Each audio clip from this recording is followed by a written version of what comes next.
masu group A blood ba su cika samun matsala ta ulcer ciki ba, gastric ulcer, sai dai idan wata ulcer da wani abu ya sabbaba ta kamar Helicobacter pylori ko shan kwayoyin NSAIDs ko wani abu makamancin wannan.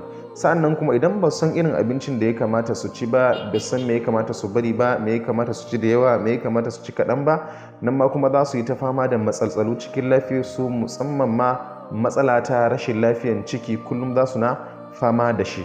Hakan kuma ya faru ne sakamakon karancin zubowar enzymatul hazima a cikin cikinsu, ma'ana digestive juices. Bayan bile da yake zuwa yake ɗiga a cikin ƙaramin hanji ke taimakawa abinci wajen narkewa, hakanan a zagayen lining na stomach ɗin mutum Allah maɗaukakin sarki ya halitta masa wasu gutted glands da su ma suna secreting ɗin digesting enzyme wanda yake taimaka masa wajen narkar da abinci. Masana lafiya suka ce adadinsu ya kai miliyan 37 a cikin ɗan adam.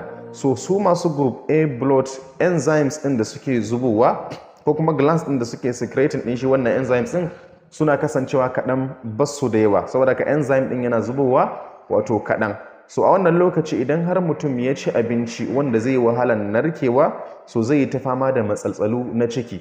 In kuma ya ci abinci wanda naturally shi wannan abinci dama yana da enzymes tare da shi wanda zai taimaka masa wajen narkewa, sai ga cewa yana tafiya da lafiyarsa cikin nutsuwa, babu wata matsala da yake wato ainihin fama da ita. Saboda haka waɗanda suke da group A blood dole su kiyaye cin nama sosai, sa'annan kuma su kiyaye cin mai sosai, madara ko nono a kiyaye shi sosai.